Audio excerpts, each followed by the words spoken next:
Welcome to TalkNorth.com. Thanks to our longtime producer, Brandon Morton. Please download before you listen. If you'd like to advertise with us, you can reach us at talknorthpodcast@gmail.com. And please follow us on Twitter at TalkNorthPod.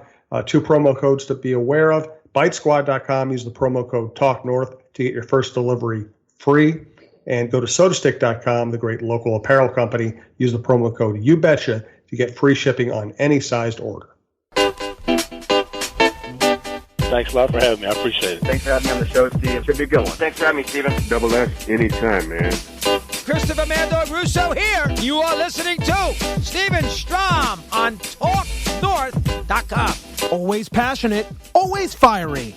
You're listening to the Strom Sports Show. Take it away, Steven. Somebody pinch me. I have to be dreaming right now. Is this what it feels like to have a great college football team? Because if it is, Lord, give me it all. Welcome in here to the Strom Sports Show, episode 71. First off, let's just give my shout-outs to Brandon Morton, Jim Suhan, Matt August. If you want to advertise with the show, go to TalkNorth.com. We've got a ton to get to. We know what we're starting with. Let me give you the rundown. Vikes Cowboys tonight. We'll have Matthew Coller. He'll tell us what to look out for, what to expect. Kawhi Leonard, he ruining the NBA with the load management situation, my NFL picks, and all of that other stuff. But forget it. Forget it. Because what happened today may have changed the entire program at the University of Minnesota. And let's just start with this. If any of you guys really thought that this Gopher team was going to come out and play like they did and beat this Penn State team, you are lying to yourself.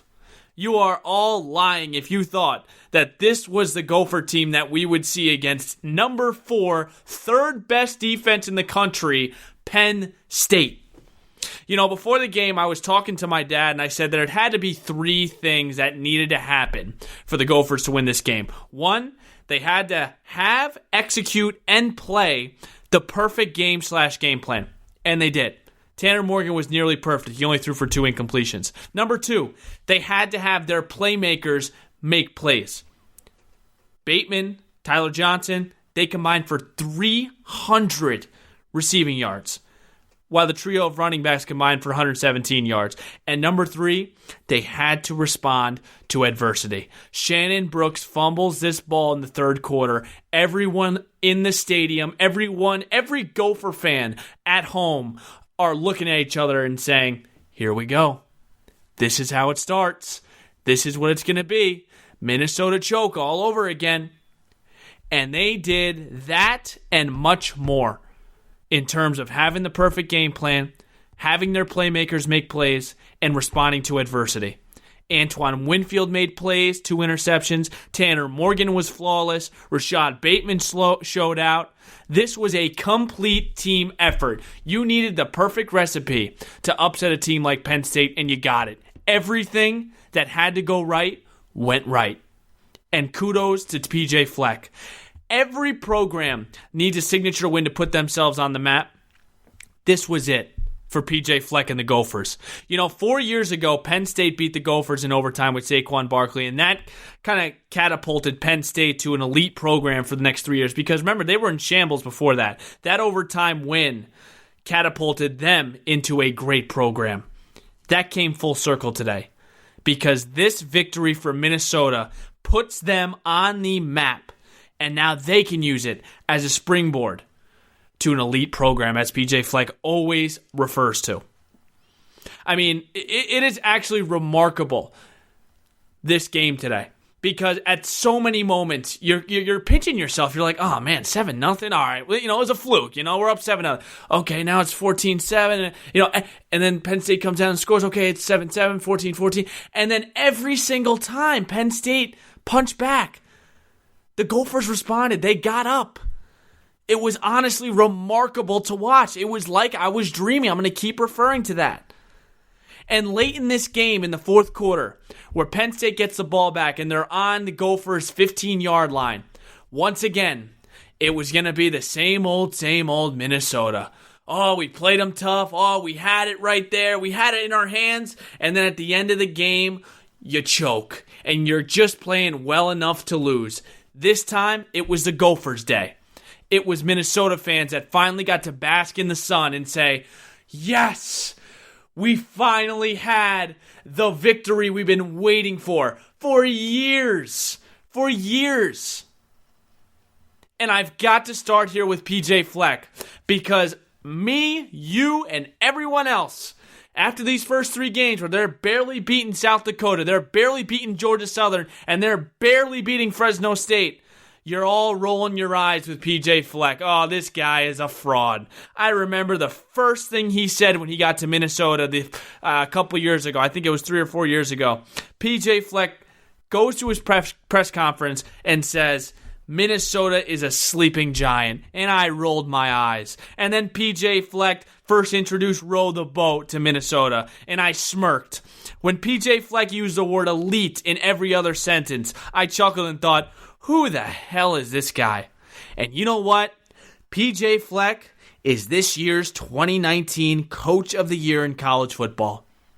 No one's chuckling, nobody's rolling their eyes, and nobody's smirking, because he has completely revamped and had a complete 180 with this college football program.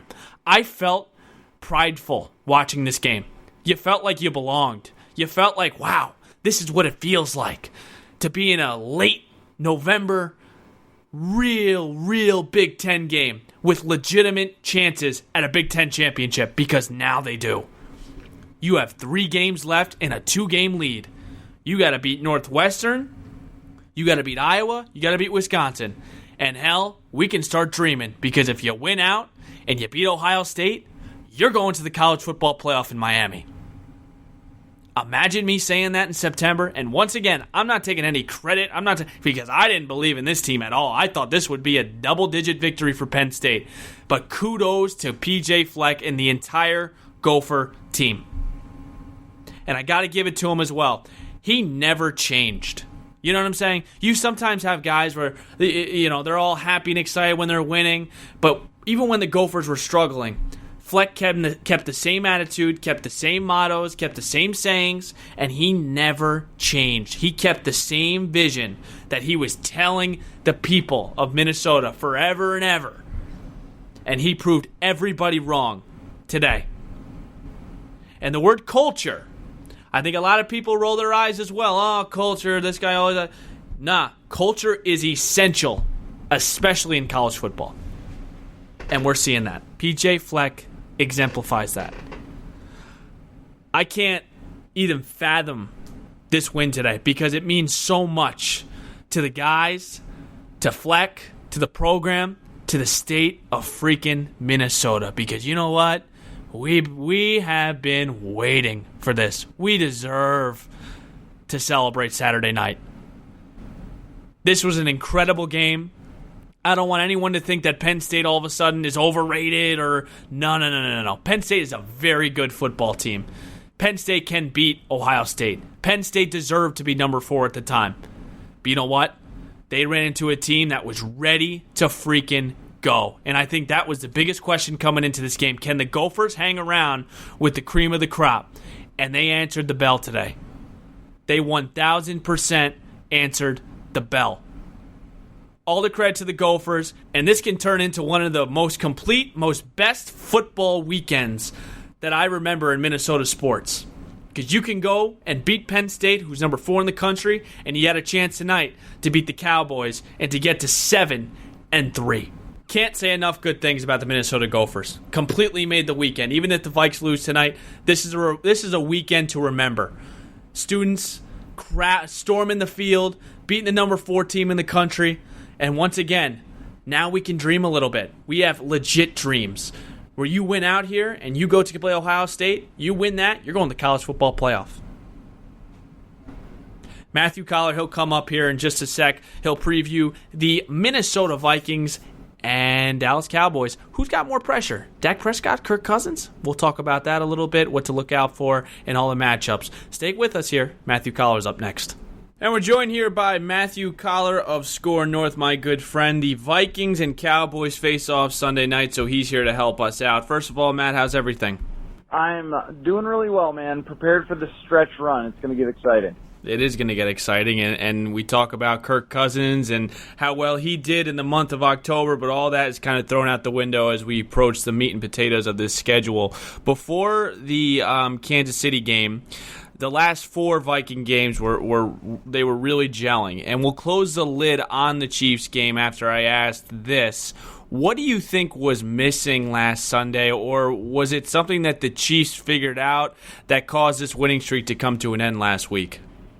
Yeah, I think the Chiefs had a really good game plan for a team that didn't have its 1B or 1A wide receiver along with Stephon Diggs, which was to make sure that Diggs did not get behind their safeties. I mean, we saw some games in that 4-game stretch where the Philadelphia Eagles put all of their eggs in the Dalvin Cook basket and let Stephon Diggs run right by them. And the Kansas City Chiefs decided that they could put some big bodies up front in their front 4 and slow down Dalvin Cook with them and their linebackers and make sure that they weren't giving up 50 or 60-yard passes. And Stephon Diggs came very close to still catching one and was open a few other times, but I thought that the interior pressure caused so many problems for Kirk Cousins because he's not a guy that's going to roll around or shuffle his feet in the pocket. He really gets to his spot and then stands there. And when you have a guy like Chris Jones who's so dominant and can push your center or push your guard right back in to your quarterback, that's going to cause Kirk Cousins to throw off balance a lot, which you saw especially in the first half of that game. And I did think the Vikings had some good counter punches for it with screen passes later in the game. But when Cousins plays like that and when opposing teams put interior pressure, I mean, that seems to be the model for slowing down the Vikings offense. Now, do you think that game was more on Kirk Cousins, or was it more on the defense, or was it really just a collective effort? Because the Vikings defense gave up a lot of chunk plays, and at the end of the day, Kirk Cousins played just well enough to lose. So where do you stand on, who's to blame on Sunday? Yeah, I mean, there's a lot of blame to go around. You even had a field goal kicker miss one and a punter punt a 27-yarder when he needed to boom the ball, because he was afraid of punting to Tyreek Hill. So you can absolutely point to a bunch of different things, but I also feel like that's a little bit of the story of Kirk Cousins and all of his losses on the road against good teams and things like that is, well, you could have done this, and this, but you're also allowed to overcome it. And when you pull back and look at the sort of 30,000-foot view of that game, you lost to a backup quarterback, right? I mean, Matt Moore outplayed Kirk Cousins in that game, and that's not exactly what you expect to happen when Cousins was coming off those 4 games and also is, the $84 million franchise quarterback and has so many weapons on this Vikings offense. You really just can't get outplayed by Matt Moore. And that is partly on the defense, but you also have to expect, too, that defenses will give up points sometimes, right? I mean, to give up 26 points is not like you got run out of their building,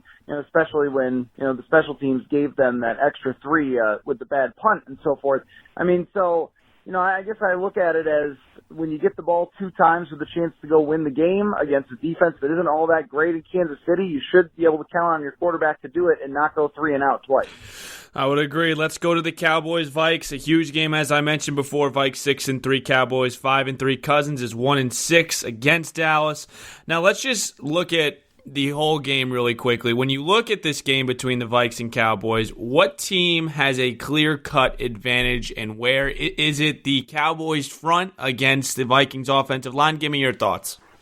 Yeah, no, I think that you nailed it. I think that's the biggest mismatch here in this game, clearly, is not only do the Cowboys have a very good interior rusher in Malik Collins, who could cause some major problems for Garrett Bradbury and Pat Elflein, who have clearly been the weakness of that offensive line. But they also have Michael Bennett now, too, all of a sudden. And, I don't know how Michael Bennett's pads are legal, the way he stuffs them under his shirt. I've never understood that. But, he came out and got something like 5 or 6 pressures in his first game as a Dallas Cowboy last week. And he's a guy that will move everywhere. He'll rush off the edge. He'll rush in the interior, and they're going to use him a lot, it seems, and you add that to Quinn and Lawrence. I mean, they have so much talent there, and the Vikings offensive line, when it's been overwhelmed this season, that's when they've had their 3 losses, and I think it really comes down to how can Kevin Stefanski scheme his way around some of the mismatches that are going to exist on that defensive line versus the Vikings offensive line. We're here with Matt Coller from Skor North. Okay,